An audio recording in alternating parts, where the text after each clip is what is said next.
رہتا ہے۔ انہی کے فیضان کرم کا یہ سلسلہ ہے کہ آج کیا یقین تھا کہ اتنے لوگ اس نئی جگہ، خواتین میری بہنیں اور شہر سے اتنا دور، اور یہ سارے پیارے لوگ، مگر یہ نبی پاک کی محبت کے چنے ہوئے لوگ یہاں آ کے بیٹھ گئے ہیں۔ میں آپ کو کیوں نہ حضرت رومی رحمۃ اللہ علیہ کا ایک قول ہی سنا دوں آپ کو۔ لیکن زندگی کیا ہے، زندگی کا مفہوم کیا ہے، میں اب یہاں آپ کو لے چلوں۔ کنت کنزا مخفیا فاحببت ان اعرف فخلقت الخلق۔ میرے محبوب، ارشاد خداوندی ہے، حدیث قدسی ہے، اللہ اور اللہ کے حبیب پاک کے درمیان سلسلہ گفتگو جاری ہے۔ کنت کنزا مخفیا، کوئی مخاطب نہ ہو تو ویسے ہی کو بولتا جائے، یہ عام عقل مند آدمی کے بھی اس کی معیار و وقار کے خلاف ہے، تو خالق کل وہ اپنے مخاطب نہ ہو تو ویسے ہی باتیں کرے وہ۔ تو نبی پاک علیہ السلام کو مخاطب کر کے فرمایا کنت کنزا مخفیا، میں بہت ہی پوشیدہ تھا، بہت ہی پوشیدہ تھا۔ حضرات یہ نہیں فرمایا کہ میں میرے محبوب پوشیدہ ہوں، یہ نہیں فرمایا، فرمایا بہت ہی پوشیدہ تھا، نہیں فرمایا کہ میں پوشیدہ ہوں۔ کیوں نہیں فرمایا کہ میرے محبوب جب آپ اور میں دونوں ایک دوسرے کے سامنے ہیں تو میں پوشیدہ کب ہوں؟ آپ تو مجھے دیکھ ہی رہے اور میری بات سن رہے ہیں، تو میں نے چاہا اپنی قدرتیں، اپنی محبتیں اور اپنا وقار، اپنا معیار اور اپنی ربوبیت، شان ربوبیت اس کو عام کر دوں۔ فخلقت الخلق، پھر میں نے مخلوق بنائی۔ اس فرمانے گرامی کی روشنی میں یوں یقین ابھرتا ہے کہ تخلیق کائنات کی بنیاد محبت ہے، محبت ہے، مگر ایک غرض کے تحت۔ غرض تھی عرفان، سبب تھا محبت، غرض تھا عرفان، سبب بنی محبت، اس کے بعد تخلیق ہوئی۔ فرمایا الخلق، سب مخلوق کو میں نے پیدا فرمایا۔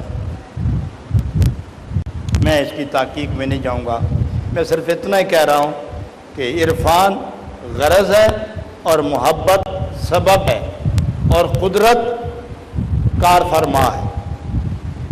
آگے سارا جان بنا، سارا جان بننے کے بعد زمین بنی، زماں بنے، مکین بنے، مقام بنے، چونٹی بنی، ہاتھی بنا، پہاڑ بنا، کوثار بنے، دریا بنے اور صحرا بنے، دشت بنے اور چمن بنے، کوہ بنے اور فضا بنی، خلا بنے اور سما بنے، عرش بنا اور فرش بنا، ستارے بنے اور ذرے بنے، تنکا بنا اور جھمکا بنا، ہوا بنی اور نار بنی، خاک بنی اور پانی بنا، دو جہان بنے، ملک بنے، فلک بنے، ملک بنے، فلک بنے، سمک بنے، تحت سرا بنے، مقام سرا سے سریا تک کائنات بنی، جنت بنی، ہوا بنی، دوزخ بنا، عذاب بنا، جنت بنی، ثواب بنا، فرشتے بنے، سجدے بنے، مخلوق بنی، خالق کا رابطہ ہوا۔ یہ سب کچھ ہونے کے بعد اللہ نے اپنے محبوب کو سامنے کر کے فرمایا میرے محبوب دیکھو، ساری کائنات میں کوئی شے ایسی نہیں کہ جس نے پیدا ہونا تھا وہ پیدا ہو گئی، اور جو ابھی پیدا نہیں ہوئی میرے علم میں ہے، وہ بھی میں تیری نظر میں رکھتا ہوں۔ لیکن یاد رکھو انا وانت وما سوا ذالک خلقتہ لیجعلک، ایک میں ہوں میرے محبوب اور ایک آپ ہیں، اور جو کچھ یہ جہان بنا ہے نا یہ تو میں نے تیری نزاکت کے لیے بنایا. اللہ غنی. جواباً عرض کرتے رب العالمین انت و انا،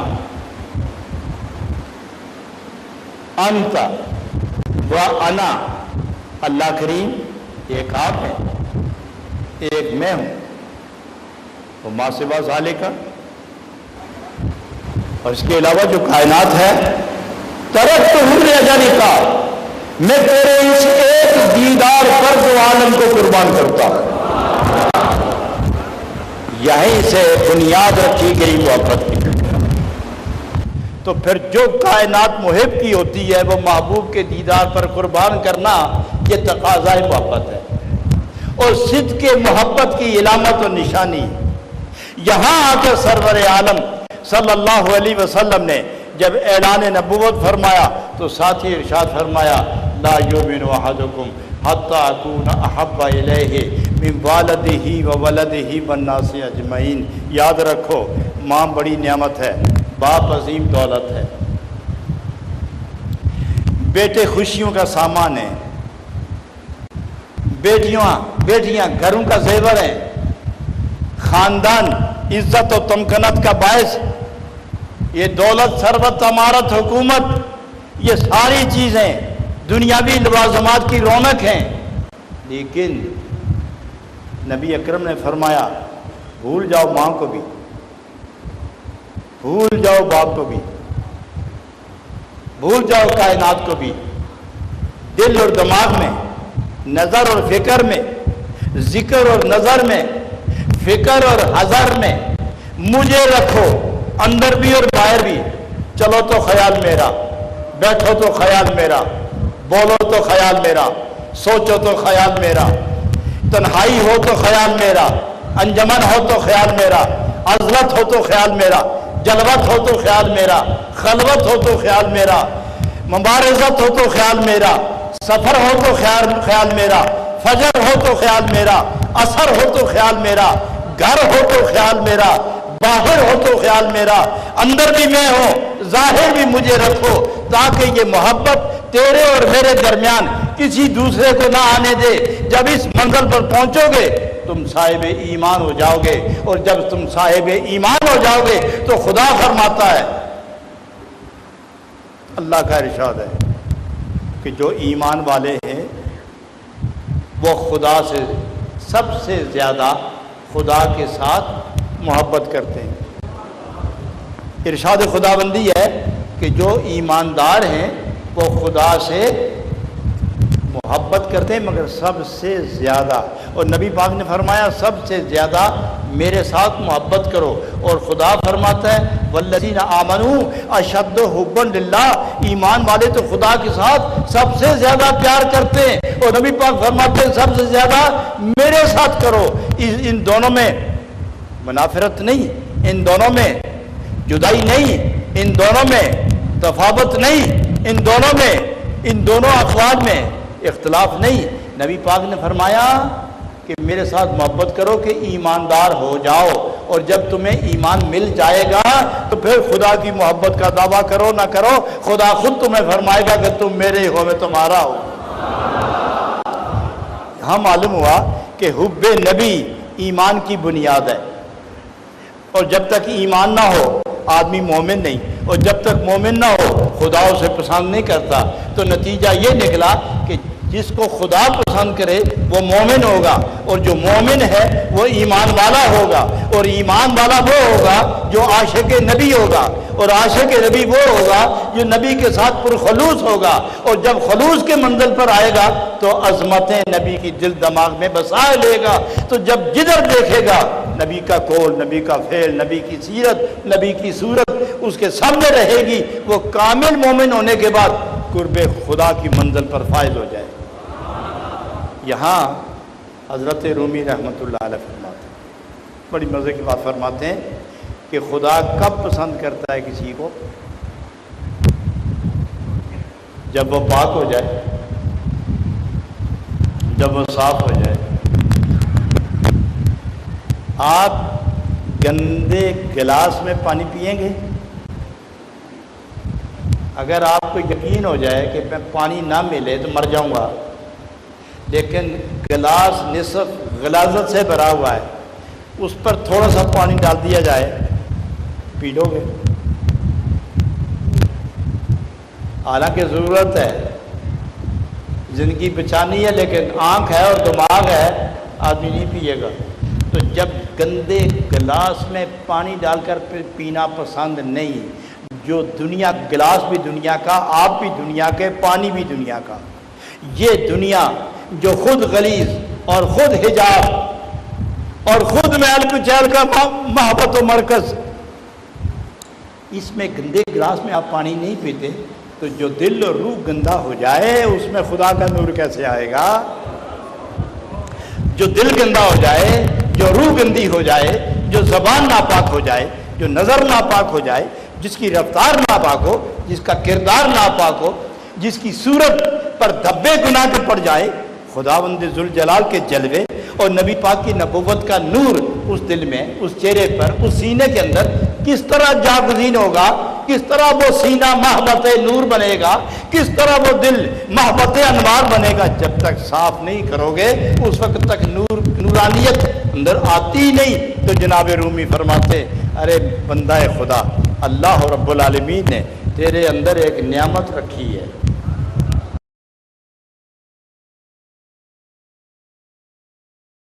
جشن عمد رسول اللہ ہی اللہ۔ ناظرین، دربار عالیہ گھمگور شریف کے زیر اہتمام 45واں سالانہ جشن عید میلاد النبی صلی اللہ علیہ وسلم مورخہ 3 اور 4 دسمبر 2016 بروز ہفتہ اتوار بمقام مرکزی جامع مسجد گھمگول شریف انشاءاللہ منایا جا رہا ہے۔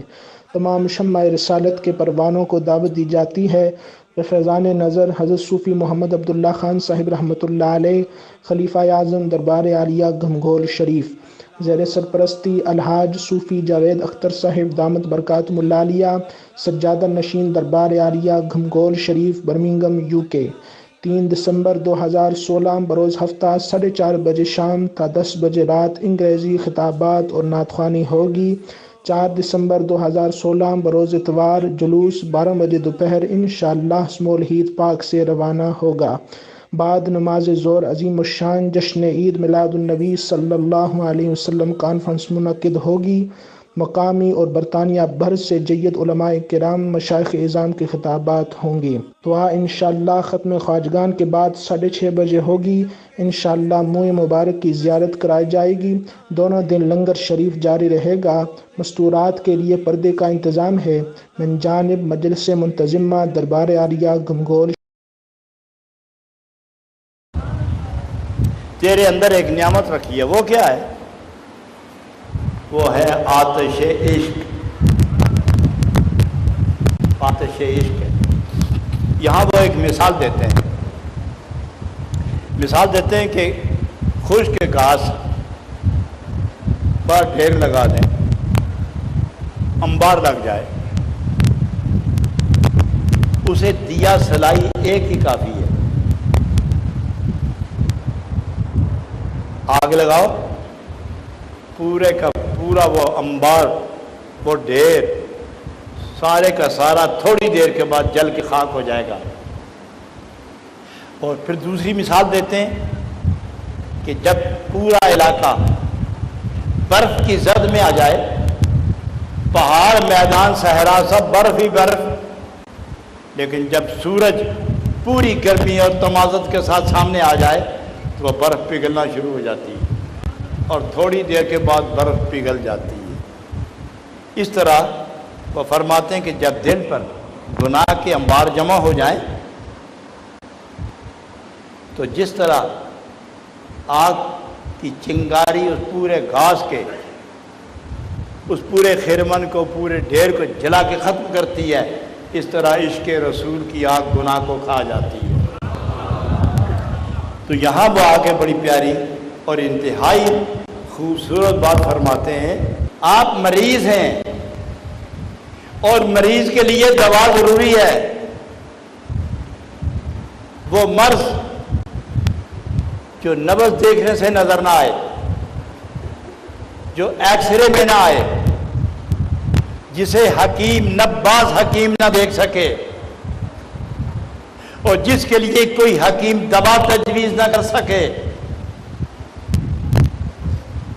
اور جس کے لیے کوئی مشین کوئی آلہ ابھی تک پیدا ہی نہیں ہوا، ایسا مرض جو بندے کے اندر ہو، اس کے ازالے کا سامان کیا ہے اور وہ مرض کون سا ہے؟ وہ فرماتے ہیں جو بندے اور خدا کے درمیان، امتی اور نبی پاک کے درمیان جو چیز حجاب بنتی ہے وہ ہے نخوت، وہ ہے تکبر، وہ ہے گناہ کا اثر، وہ ہے برائی کا تصور، وہ ہے کلام کی برائی، نظر کی برائی، سوچ کی برائی، فکر و ذکر میں برائی، اور تکبر اور شیطانی وسوسے اور نفسانی خطرات، یہ ساری چیزیں جب روح و دل کو مقدر کرتی ہیں تو اندر کا نظام بیمار ہو جاتا ہے، اور اس بیماری کا علاج کوئی نسخہ نہیں، کوئی حکیم نہیں۔ تو آپ جناب رومی رحمۃ اللہ علیہ مخاطب کر کے ارشاد فرماتے ہیں، اے دوائیں شاد باش عشق خوش سودائے ماں،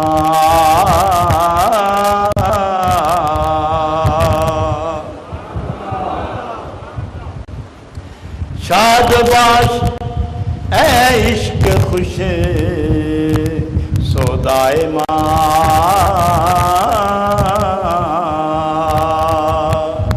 اے طبیب جملہ علت ہائے ماں، اے طبیب جملہ علت ہائے ماں، اے عشق میں تم پہ قربان جاؤں، اے میرے حکیم میں تم پہ قربان جاؤں، شاد باش اے عشق خوش سودائے ماں۔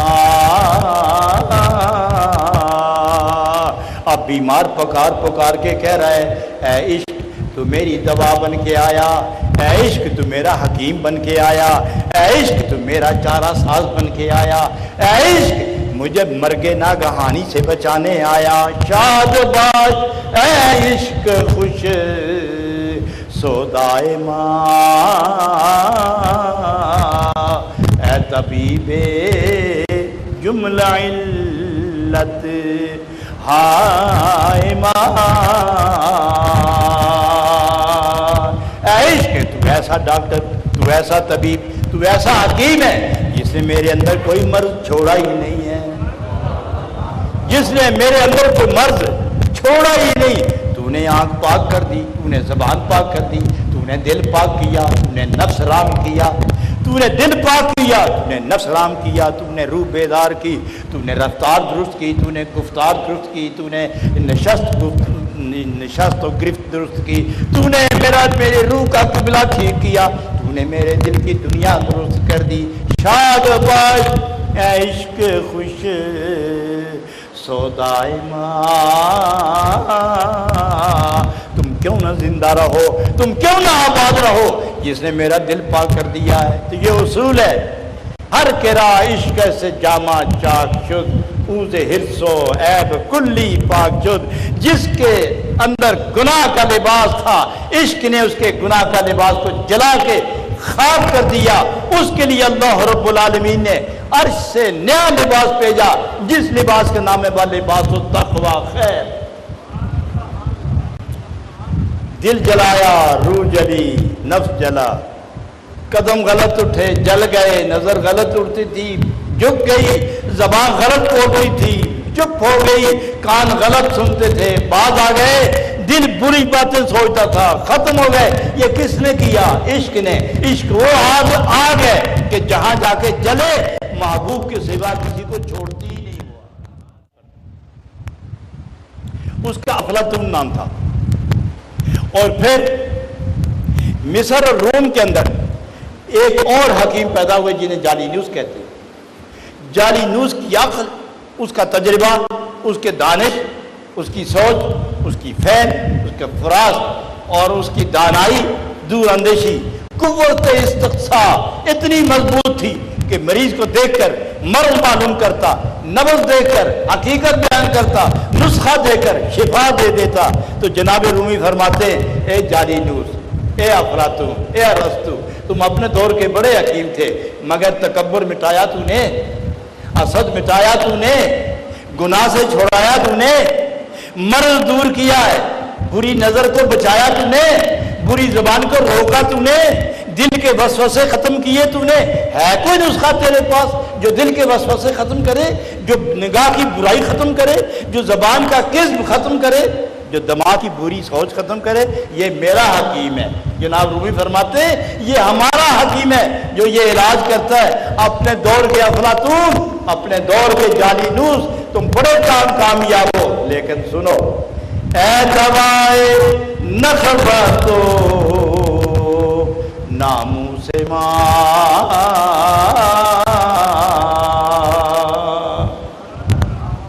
اے دوائے نخبتو ناموس ماں،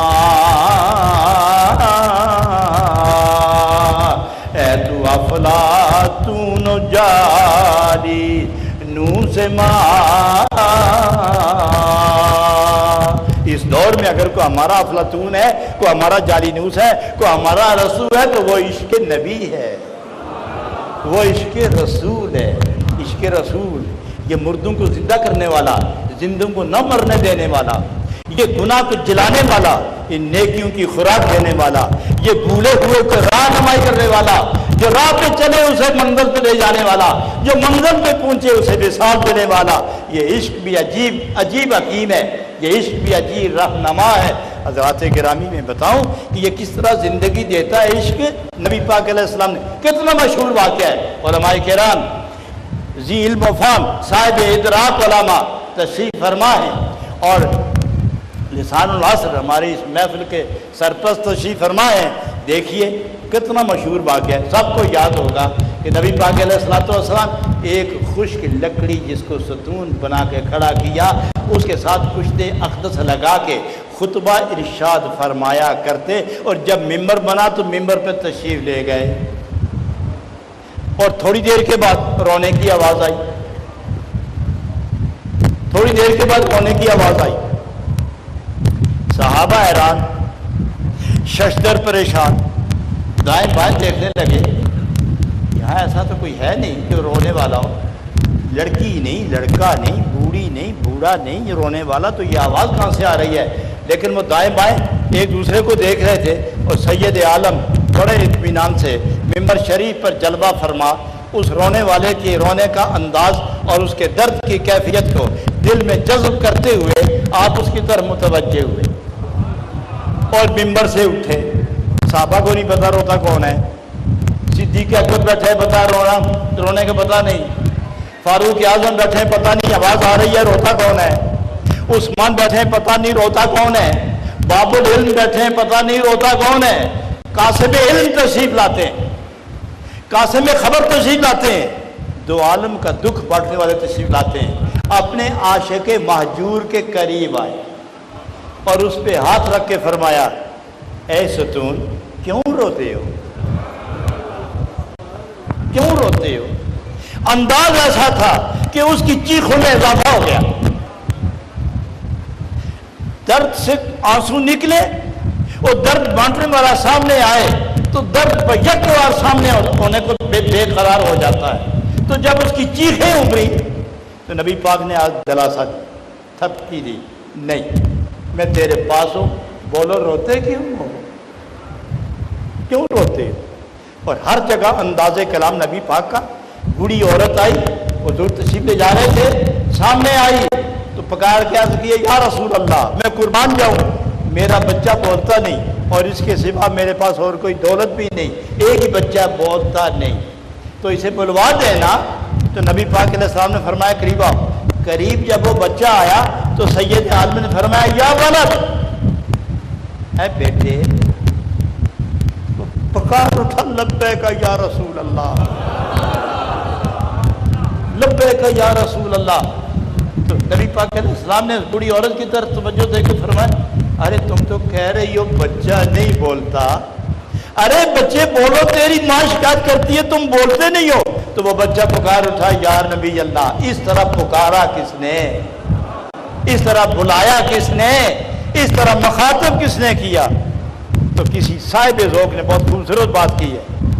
غریبوں کو سہارا مل گیا ہے، غریبوں کو سہارا مل گیا ہے، غریبوں کو سہارا مل گیا ہے. دوسرا مصرع ذہن سے اتر گیا. غریبوں کو سہارا مل گیا ہے، ہمیں کوچا تمہارا مل گیا ہے. غریبوں کو سہارا مل گیا ہے، ہمیں کوچا تمہارا مل گیا ہے. آخرت میں فرماتے ہیں کیوں روتے ہو، کیوں روتے ہو؟ خشک لکڑی، خاموش لکڑی، وہ درخت بھی نہیں، وہ زندہ بھی نہیں، اس میں روح بھی نہیں، اس میں تراوت بھی نہیں، اس میں ہریالی بھی نہیں، اس میں رطوبت بھی نہیں، اس میں زندگی بھی نہیں، مگر رو رہی ہے، رو رہی ہے. تو جناب رومی فرماتے ہیں ارے انسان، تمہیں اب بھی خبر نہیں کہ وہ خشک لکڑی رشک کی وجہ سے زندہ ہو گئی، اور تو زندہ ہو کے بھی اصلی زندگی حاصل نہ کر سکا. تو فرمایا سید عالم نے کیا چاہتے ہو؟ آپ کو پتہ ہی ہے نا میرے آقا میں کیا چاہتا ہوں. مجھے چھوڑ کے ممبر پر بیٹھ گیا، اس جدائی کا کوئی علاج ہے؟ تو سید عالم نے فرمایا سنو، میں تو ممبر پہ بیٹھ ہی گیا ہوں نا، لیکن میں تم سے ایک بات پوچھوں، تمہیں درخت نہ بنا دوں قیامت تک لوگ کھجور کھاتے رہے؟ فرمایا نہیں چاہیے، لوگوں کے لیے میں پڑھتا رہوں بڑھتا رہوں، جی تکلیفیں اٹھاتا رہوں لوگوں کے لیے. فرمایا اچھا پھر اس طرح کرتے ہیں کہ تمہیں جنت بھیج دیتے ہیں. جنت جا کے کیا کروں؟ جانا تو ہے ہی ہے، لیکن کیا کروں گا جنت جا کے؟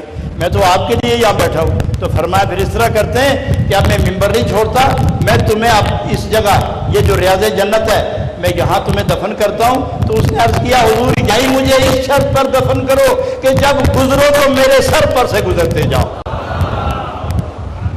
وہی مدفون ہوا. اور سید عالم صلی اللہ علیہ وسلم کی راستے کے اندر وہ فرش کا ایک حصہ بنا. مختلف روایات اور باتیں، لیکن عشق کی روایت اپنی ہے. وہ مردہ زندہ ہوا عشق کی بنا پر، عشق رسول کی بنیاد پر، اور جس جسم پر، جس مزاج پر، جس روح پر عشق نبی غالب آیا، اسے موت کچھ نہیں کہتی. اس کا کام ہے جلانا، اور جلا ہوا جب پختہ ہو کے سامنے آتا ہے پھر اسے آگ بھی کچھ نہیں کہتی. میں نے بارہا کہا ہے کہ اینٹ کا بھی وقت دیکھو کہ یہ پتھر، اینٹ، یہ اینٹ، پانی، مٹی، ریت، ہوا، آگ کا مجموعہ، یہ 48 گھنٹے آگ میں یہ خام ناپختہ اینٹ جل جل کے جب پختہ ہوتی ہے تو واپس آگ میں رکھو تو نہیں ختم ہوتی، زمین میں رکھو تو نہیں مرتی، قبر میں رکھو تو اسی طرح، مکان میں رکھو تو اسی طرح، دیوار میں رکھو تو 100 سال بعد اٹھاؤ پھر اسی طرح. ارے دنیا کی مٹی کو دنیا کی آگ پکائے تو وہ مرنے اور فنا ہونے سے بچ جائے. تو اے چلتے پھرتی اینٹو، اگر عشق رسول میں تم بھی پک جاؤ تو قبر کیا کہے گی آپ کو؟ اس لیے جناب رومی رحمت اللہ علیہ فرماتے ہیں چھوڑ ادھر ادھر کی باتیں، عشق نبی میں غوطہ لگا، پھر اپنی نئی زندگی کا پتہ دیکھ، اور یاد رکھو عشق کا ایک اپنا مقام ہے. ایک ہلکی سی جھلک دیکھو، حضرت یوسف علیہ نبینا علیہ السلام جب عورتیں تانا دینے لگی تو حضرت زلیخا نے فرمایا ابھی جواب دیتے ہیں، مگر عملاً جواب دیتے ہیں. بٹھایا تیز چاقو ہاتھ میں دیے، نارنگی دی، سیب دیے، پھل دیا، کچھ دیا، مگر کٹنے کاٹنے کا ایک عمل جاری ہو گیا. یوسف علیہ السلام سے گزارش کی آؤ نا ذرا سامنے تو ہو جائے نا، تاکہ الزام بھی بری ہو جائیں اور آپ کی شان بھی واضح ہو جائے. وَقَطَّعَ أَيْدِيَهُنَّ وَقُلْنَا مَا هَذَا بَشَرٌ إِنْ هُوَ إِلَّا مَلَكٌ كَرِيمٌ. سامنے ہوئے جانتے ہی آپ انگلیاں کٹنا شروع ہو گئے، درد نہیں ہوا۔ ارے میں پوچھتا ہوں کہ جمال یوسفی کی وجہ سے جو محبت پیدا ہوئی اور محبت میں جو تپش پیدا ہوئی، اس تپش میں جو حدت ہوئی، اس حدت میں جو شدت ہوئی، نظر لگی رہی، چھری چلتی رہی، انگلیاں کرتی رہی، خون بہتا رہا، درد نہیں ہوا۔ یہ حسن یوسف بھی ہے، لیکن حسن یوسف کے پردے کے پیچھے سے جو محبت غالب ہو کر آنکھوں اور دل پر اثر انداز ہوئی، یہ اس محبت کی گرمی اور شدت تھی کہ جس نے زخم کو محسوس نہیں ہونے دیا۔ جس طرح حضرت بلال پتھروں کے نیچے، لاٹھیوں کے نیچے اور گرم ریت کے نیچے اف اللہ احد و احمد پکارتے رہے، درد سے گزر گئے، بعافیت گزر گئے، اسی طرح عشق والے جب اس وادی سے گزرتے ہیں بے نیاز ہو کر گزرتے ہیں، کیونکہ محبوب بے پردہ ہو کر سامنے ہوتا ہے اور عاشق اس محبوب کے جلووں میں، معشوق کی چاہت میں اس طرح گزرتا ہے جس طرح مکھن سے بال نکلتا ہے۔ معززین حاضرین، عاشقین رسول اعظم سید عالم صلی اللہ علیہ وسلم، آپ سے صرف اتنی التماس ہے کہ اپنی زندگی جو گزار بیٹھے ہو گزر گئی، اسے واپس لانا چاہو نہیں آئے گی، وہ گزر گئی ہے۔ اب جو زندگی باقی ہے اس کو دھو ڈالو، اس کو استری کرو، کپڑا دھو دھا کے نا جب اس کو استری کرتے ہیں پہننے کے قابل ہو جاتا ہے۔ اپنی روح کو، اپنے دماغ کو، اپنے دل کو عشق نبی میں دھو ڈالو، ذکر کے نور سے دھو ڈالو، عشق نبی کی استری کر کے اس کو دوبارہ زندگی دو۔ فرش والے دیکھیں نہ دیکھیں، عرش والے خود دیکھیں گے آپ کو۔ اس لیے بدل جاؤ آج کے بعد، اپنے مزاج بدلو، اپنی طبیعت بدلو، اپنی عادت بدلو، اپنی حالت بدلو، اپنی خسرت بدلو، اپنے شمائل بدلو، اپنے خصائل بدلو، اپنی رفتار بدلو، اپنی گفتار بدلو، اپنا کردار بدلو، اپنا معال بدلو، اپنے اقوال بدلو، اپنے احوال بدلو، اپنا انجام بدلو، اپنی ابتدا بدلو، اپنی انتہا بدلو، نہ اپنی مرضی رکھو، اپنے مزاج پر کملی والے کا مزاج غالب کر دو، اپنے مزاج پر کملی والے کے مزاج کا راج قائم کرو۔ چلو تو انہی کے ہو کر، مرو تو انہی کے ہو کر، کھاؤ تو انہی کے انداز میں، سو تو انہی کے انداز میں، اٹھو تو انہی کے انداز میں، بازار سے گزرو ہزار گناہ نظر آئے، اس طرح گناہ کی وادی سے گزر جاؤ، اس طرح وادی سے گزر جاؤ جس طرح پل کے نیچے سے پانی گزرتا ہے اور پل کی پرواہ نہیں کرتا، تم بھی اس طرح گزر جاؤ کہ گناہ کو خبر تک نہ ہو اور تم گزر جاؤ۔ آنکھیں جھکا کے رکھو، یہ مت سوچو کہ کوئی عورت، کوئی واقف ناواقف عورت سامنے آئے تو وہ اپنی نظر جھکائے، وہ کیوں جھکائے؟ مرد جھکائے، مرد جھکائے۔ اور قرآن نے کبھی نہیں فرمایا کہ مرد تم دیکھتے رہنا، عورت تم آنکھیں جھکائے رکھنا۔ حکم ہے عورت سامنے آئے تم مردوں آنکھیں جھکا کے رکھو، یہی تمہاری عظمت اور حیا کا ثبوت ہے۔ عورت سامنے آئے تو اسے کوئی خطرہ محسوس نہ ہو، مرد جھک جائے، مرد ایک طرف ہو جائے، عورت اپنے کمال وقار کے ساتھ گزر جائے۔ یہ ہے وہ عشق رسول کا ضابطہ اور یہی وہ دستور، یہی وہ منشور ہے جو خاکیوں کو نوریوں سے آگے لے جاتے ہیں کہ اس خاکدان عالم میں، اس فنا کے وادی میں رہتے ہوئے بقا کا سودا حاصل کرو۔ لا یوجد البقاء الا بالفنا، جب تک مرو گے نہیں، جب تک مرو گے نہیں بقا نہیں حاصل کرو گے۔ آپ نے سنی رکھا ہوگا، طوطے آ رہے تھے نا، پھرتے پھرتے تو ایک آدمی نے طوطا پار رکھا تھا تو باہر درخت کی ٹہنی کے ساتھ پنجرا لٹکایا ہوا، قفس میں محبوس پنجرا، قفس میں محبوس پرندہ، یہ طوطے اس کے اوپر آگے بیٹھ گئے، شور خوب مچایا انہوں نے، اٹھ کے چلے گئے، اٹھ کے چلے گئے۔ وہ جو طوطا پنجرے کے اندر تھا وہ تڑپتا ہوا گر گیا۔ گھر کا مالک دیکھ رہا تھا یہ تماشا، وہ دوڑتا ہوا آیا، اس نے پنجرا کھولا، دیکھا طوطا مر گیا۔ اس نے کہا کہ زمین پہ پھینکوں، اسے کتے درندے بلی وغیرہ کھا جائیں گے تو یہ اچھا نہیں جو ایک عرصہ میرے ساتھ رہا ہے، اسے درخت کے اوپر پھینک دوں تاکہ اوپر لٹکتا رہے گا، یہ جانے تو وہ جانے۔ بہرحال اسے میں درندوں کے حوالے نہیں کرتا، اس نے زور سے جو طوطے کو پھینکا تو اس نے پر کھول کے اڑنا شروع کر دیا۔ تو وہ مارے حیرت کے وہ پوچھنے لگا، ارے طوطے تم تو مر گئے تھے تو یہ ہوا کیا؟ تو اس نے کہا کہ جو میری جنس کے لوگ آئے تھے نا، میری برادری آئی تھی، میرے دوست سجن قریبی آئے تھے، میرے دوست آئے تھے، وہ بیٹھ کے مجھے سمجھا گئے کہ جب تک مرو گے نہیں تم چھوٹو گے نہیں، مرو یار تاکہ تم بھی آزاد ہو جاؤ۔ تو میں مر گیا تھا، تو نے مجھے مردہ سمجھا، آزاد کر دیا، اب میں ایسا آزاد ہوا کہ کہیں دنیا کے پنجرے میں نہیں آؤں گا۔ تو جناب رومی فرماتے ہیں تم بھی مر کے دیکھو، جب خدا تمہیں نئی زندگی دے گا تو عرش و فرش میں سیر کرتے رہو گے۔ قبل ان تموتوا۔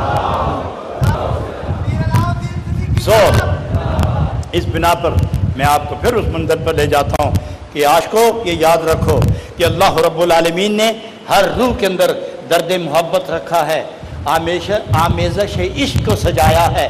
کوئی روح ایسی نہیں جس میں عشق نہ ہو، موجود ہے، لیکن جب اس پر غلاظت آ جائے، غفلت آ جائے، سستی آ جائے، نامرادی آ جائے، مایوسی آ جائے اور سجدہ ریزی کا ذوق ختم ہو جائے، ذکر اللہ کا سلسلہ ختم ہو جائے، تلاوت، عبادت، محبت، محنت، مشقت اور یاد محبوب کی لذت جب اس کا خاتمہ ہو جائے تو وہ دب جاتا ہے عشق۔ اب کسی کو چاہیے، وہ مثال دیتے ہیں کہ جیسے دو انگار، ان کو ایک دوسرے کے نزدیک کرو، بجھے ہوئے کولے ساتھ رکھو اور زور سے پھونک مارتے جاؤ، وہ شعلے نکلیں گے اور وہ بھی آگ بن جائیں گے۔ اس طرح تمہارے دل پر جو گناہ کے اثرات آئے ہیں، کسی معمار کاریگر کے پاس جاؤ تاکہ وہ حق ہو کی پھونک مار کر گناہ ہٹائے اور عشق کو اٹھنے کی توفیق عطا کر دے۔ اس لیے فرماتے ہیں کامل پیر کی ضرورت ہے نیاز لینے کے لیے نہیں، دل کو بیدار کرنے کے لیے۔ کامل پیر کی ضرورت ہے نیازیں لینے کے لیے نہیں، دل کو بے نیاز کا مرکز بنانے کے لیے، عشق کے حق اور عشق نبی کا گلزار دل میں سینے میں سجانے کے لیے پیر کے ہاتھ پر ہاتھ رکھ کے توبہ کرو تاکہ کاملین سے وصل ملے، عارفین سے رشتہ ہو جائے اور زاہدین سے پیار ہو جائے اور عاشقوں کی جماعت میں شامل ہو کر عشق کا ایک ایک گھونٹ پیو۔ رومی فرماتے ہیں ارے پی کے دیکھو اس کا مزہ کیا ہے، نہیں تمہیں پینا آتا تو ایک گھونٹ ہی پی لو، یہ بھی نہیں ملتا تو چکھو تو صحیح نا، چکھو تو صحیح، یہ تھوڑا سا چکھنا بھی تمہیں بندگی کا شعور دے جائے گا، آداب زندگی سے آگاہ کر دے گا۔ معزز دوستو، بغیر عشق جو زندگی ہے وہ حیوانیت ہے، عشق کی زندگی نکھار انسانیت ہے، بہار انسانیت ہے، وقار انسانیت ہے، وہ بندگی۔ میں کل بھی اپنے عزیز ترین دوست جناب حاجی بشیر داؤد صاحب کے گھر جو مختصر سی محفل ہوئی تھی، میں نے اس میں ایک بات کہی تھی، کل کوئی دوست موجود تھے ان کو پھر یاد آ جائے گی، تو یہ کہ ایک صاحب عرفان نے، ولی کامل نے، نائب مصطفیٰ صلی اللہ علیہ وسلم نے ارشاد فرمایا وہ نیکی جو مسترد ہو جائے، وہ نیکی، وہ عبادت جو مردود قرار پائے،